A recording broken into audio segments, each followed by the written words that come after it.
जय श्री राम आदरणीय मित्रों, कैसे हैं आप? मैं लक्ष्मीपुत्र डॉक्टर कुमार गणेश, जयपुर बीकानेर से प्रणाम। आज का किस्सा एक अलग तरह से रोचक है। अब आप कहेंगे रोचक तो सारे किस्से ही होते हैं आपके, आज वाले में ऐसी क्या खास बात है? है? हाँ है। अरे भाई विश्वास कीजिए जब मैं कह रहा हूँ तो है ना, अभी सिद्ध कर दूँगा। क्या है राजनीति है ना ये सियासत ये बड़ी अलग किस्म की चीज़ है। आम आदमी हाँ, इसके लिए जो 2-1 शब्द काम लेता है, वो मैं यहाँ सार्वजनिक मंच पर नहीं ले सकता, लेकिन बड़ी ही अलग किस्म की चीज़ है। राजनीति में जो हो जाए वो कम है और फिर ये भी कहा जाता है कि ये राजनीति है तो इसमें काहे की नीति? अनीति भरी पड़ी है।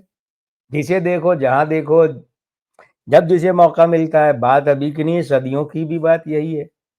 सत्ता पानी है, कुर्सी पानी है, गद्दी पानी है, तो फिर जो ठीक लगे करें और शायद इसीलिए किसी ने वो कह दिया था कि जंग और मोहब्बत में सब जायज़ है। वो कहने वाले को अपने पक्ष में बात दिखी होगी इसलिए उसने कह दिया। तो जंग की जगह आप ये भी कह सकते हैं जंग और सियासत में सब जायज़ है। तो ये वो सियासत है कि जहाँ कोई किसी को कहता है कि हम तुम्हारा मुँह देखना पसंद नहीं करेंगे, कभी गठबंधन नहीं करेंगे और चुनाव आता है, तो वो दोनों गलबैयाँ डाले जनता के सामने आके एक-दूसरे की तारीफ़ें करते हैं। वो कहता है उसे वोट दो, वो कहता है इसे वोट दो, हमारे गठबंधन को वोट दो। होता है ना? कभी बुआ-बबुआ बन जाते हैं, कभी भाई-भाई बन जाते हैं, तो कभी कुछ बन जाते हैं, कभी कोई बहन जी भाई साहब बन जाते हैं, कभी राखी बाँध ली जाती है और इसी राखी की धज्जियाँ भी उड़ती हैं कि जब उनके बीच में कुत्ता फजीती होती है। ये मुहावरा है कुत्ता फजीती होना मतलब जूतम पैजार होना, फिर एक है और मुहावरा आ गया ये। तो वो मैं आपको ले चलता हूँ उत्तर प्रदेश। ठीक है? और उत्तर प्रदेश इस देश में क्या महत्व रखता है राजनीतिक दृष्टिकोण से, ये शायद आप लोगों को बताने की ज़रूरत नहीं है। है क्या? है? नहीं ना? हाँ। मुझे विश्वास था कि ज़रूरत नहीं है, आप सब जानते हैं। तो उत्तर प्रदेश में एक स्थान है हरदोई और इसी नाम से यहाँ विधानसभा सीट भी है। बात है 80 के दशक के शुरू की। और हाँ, आगे बढ़ूँ उससे पहले ये भी बता दूँ कि ये जो किस्सा है ना, इस किस्से का स्रोत क्या है? स्रोत ये है कि उत्तर प्रदेश में एक राज्यपाल रहे थे, जो वैसे तो नौकरशाह थे, प्रशासनिक अधिकारी थे, ब्यूरोक्रेट थे, लेकिन बाद में वो संवैधानिक पदों पर रहे, कांग्रेस में भी गए। रोमेश भंडारी उनका नाम था।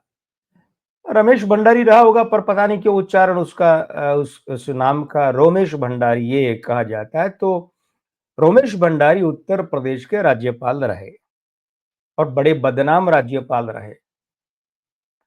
बाकी बातें फिर कभी करूँगा कि वो क्या-क्या उनकी बदनामियाँ गले थी। बड़े रंगीन मिजाज, आशिक मिजाज आदमी थे, जो चाहे कर डालते थे, उल्टा-सीधा गया भाड़ में, कर लो। न संविधान की परवाह, न लोकतंत्र की परवाह, न पार्टी की परवाह, न जनता की, न प्रदेश की, न सरकार की, न राज्यपाल पद की, किसी के सम्मान की कोई परवाह नहीं थी उस बंदे को। रमेश भंडारी बल्कि रोमेश भंडारी उस आदमी का नाम है कि जिसने उत्तर प्रदेश में 24 घंटे के लिए 2 मुख्यमंत्री बनवा दिए थे। जगदंबिका पाल जो आज भाजपा की गोदी में बैठे हैं 2014 से और भाजपा के सांसद बने हुए हैं 14 उसके बाद 19 और फिर 24 में। आज भाजपा की गोदी में बैठे यही जगदंबिका पाल जो है कल्याण सिंह जो कि भाजपा के मुख्यमंत्री थे, उनके लिए बड़ा खतरा बन गए थे और रोमेश भंडारी के साथ साठ-गांठ करके वो मुख्यमंत्री बन गए। ठीक है कि 24 घंटे में ही अ, न्यायालय द्वारा हटा दिया गया उन्हें, लेकिन रमेश रोमेश भंडारी की ये करतूत तो हमेशा के लिए अंकित रह गई। जगदंबिका पाल का नाम विलोपित कर दिया गया इसलिए मुख्यमंत्रियों की उस सूची में कभी नहीं आएगा क्योंकि विलोपित न्यायालय के आदेश से हुआ। लेकिन करतूत किसकी थी? रोमेश भंडारी की। तो जनाब आली किस्सा मुख्तसर ये कि ये जो रोमेश भंडारी है ना, इन्हीं ने एक किताब भी लिखी थी। हाँ, ब्यूरोक्रेट थे ना, ब्यूरोक्रेट जो होते हैं इन लोगों को नौकरशाहों को लिखने का बड़ा शौक होता है। किस्से खूब होते हैं। तो इन्होंने अपनी आत्मकथा लिखी, आत्मकथा तो अपनी होती है, दूसरे की थोड़ी होती है, दूसरे की तो हम लिखते तो जीवन ही होते। तो इन्होंने अपनी आत्मकथा लिखी थी, उसका नाम था एज आई सा इट, जैसा कि मैंने इसे देखा। यही होता है क्या? नहीं, हिंदी अनुवाद तो मैंने किया है। ये किताब का नाम अंग्रेजी में एज आई सा इट। तो इसमें उन्होंने इस किस्से का ज़िक्र किया है कि और इन्होंने क्या रोमेश भंडारी ने तो इस किस्से को बड़े ही निंदात्मक रूप से और भड़ास निकालते हुए, गालियाँ देते हुए लिखा है। गालियाँ जैसे ही शब्द है, वो देते लिखा है। तो हरदोई विधानसभा सीट की बात है, 80 के दशक के शुरू की बात है, विधानसभा चुनाव की बात थी, विधानसभा चुनाव घोषित हो चुके थे, पार्टियां प्रत्याशियों को चुन रही थी, लोगों को अपने टिकट दे रही थी, सिंबल चुनाव चिन्ह दे रही थी, क्योंकि चुनाव चिन्ह जब कोई पार्टी किसी व्यक्ति को देती है और फॉर्म भी जब देती है और वो दाखिल करता है निर्वाचन आयोग में, तब वो कहलाता है कि इस पार्टी का ये प्रत्याशी है। वो चुनाव चिन्ह जो है उसके अधिकार पत्र के बिना कोई भी व्यक्ति किसी भी पार्टी के नाम से पर्चा भर दे, वो खारिज हो जाएगा। उस पार्टी के प्रत्याशी के रूप में नहीं माना जाएगा। स्वतंत्र रूप से निर्दलीय भरे, वो एक दूसरी बात है। तो हरदोई विधानसभा सीट से क्या थे अधिकार वाले जो थे, वे थे श्री चंद्र अग्रवाल। कांग्रेस की तरफ से इन्हें तय किया गया कि श्री चंद्र अग्रवाल हरदोई विधानसभा सीट से हमारे प्रत्याशी होंगे और ये चुनाव लड़ेंगे। ये पार्टी ने घोषणा कर दी थी। तो वो समय वो था ना कि अब इतना बड़ा उत्तर प्रदेश, तब तो उत्तराखंड या जो पहले उत्तरांचल था वो भी नहीं था, वो भी इधर मिला हुआ था।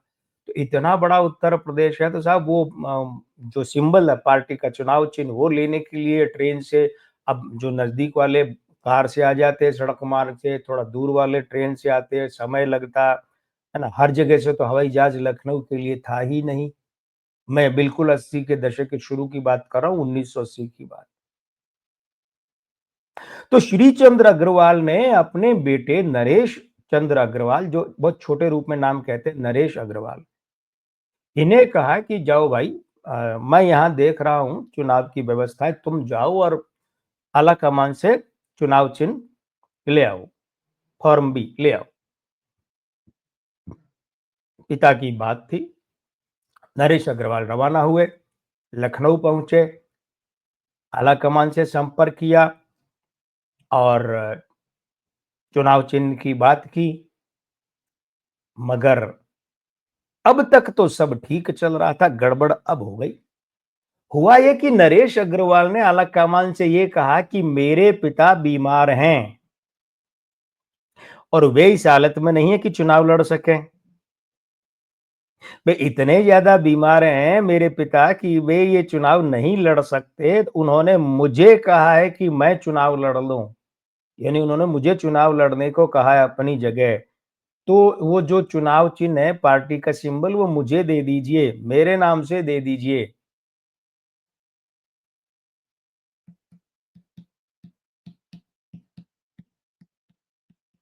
समझ में आई बात? आ,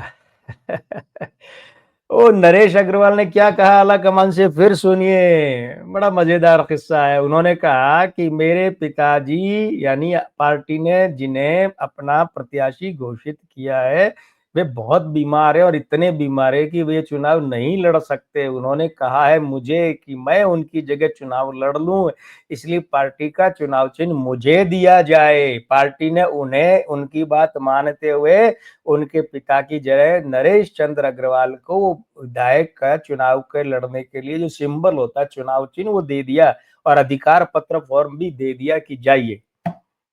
टिकट लेकर नरेश अग्रवाल हरदोई आ गए और आके सीधे क्या किया, नामांकन दाखिल कर दिया।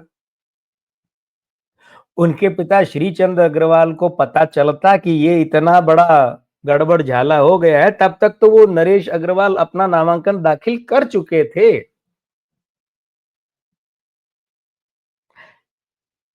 जीत भी गए, क्योंकि 80 में जब जो चुनाव जहां-जहां देश में हुए थे, तो जनता पार्टी की सरकार मोरारजी देसाई और चौधरी चरण सिंह को प्रधानमंत्री के रूप में देखने के बाद गिर चुकी थी। जनता पार्टी की गिरी, वो भी गिरी, दोनों सरकारें। तो 80 में जनता ने फिर से इंदिरा गांधी और कांग्रेस पर अपना विश्वास जताया तो जीत गई उत्तर प्रदेश में भी कांग्रेस और हरदोई से नरेश अग्रवाल भी जीत गए। खैर साहब, जीतना और हारना तो चलता रहता है, लेकिन बड़ी अजीब बात थी कि अपने ही पिता का टिकट कटवाया, झूठ बोलकर अपने ही पिता को अंधेरे में रखा, झूठ बोलकर टिकट लिया और इस तरीके से अपना करियर शुरू किया। हालांकि बाद में अगर देखा जाए तो इनका मामला बड़ा लंबा जाता है। बाद में तो ये एक बार 1985 से 89 को छोड़कर 7 बार वहां से विधायक रहे और 2003-4 में उत्तर प्रदेश सरकार में पर्यटन मंत्री थे, 4 से 7 में परिवहन मंत्री थे और फिर राज्यसभा में गए 2012 में, 18 में राज्यसभा में गए। ये कांग्रेस में रहे 2017 शायद 18 तक, उसके बाद समाजवादी पार्टी में आ गए, फिर वहां से निकल लिए, भाजपा के साथ चले गए, भाजपा की गोदी में बैठे हैं। तो साहब ये सियासत है। मेरा एक शेर है कि आंखें छीन कर ख्वाब दिखाती है, आंखें छीन कर ख्वाब दिखाती है। दोस्त ये सियासत है, मजाक नहीं है। ठीक है ना? खैर साहब, सियासत की बातें सियासतदान जाने।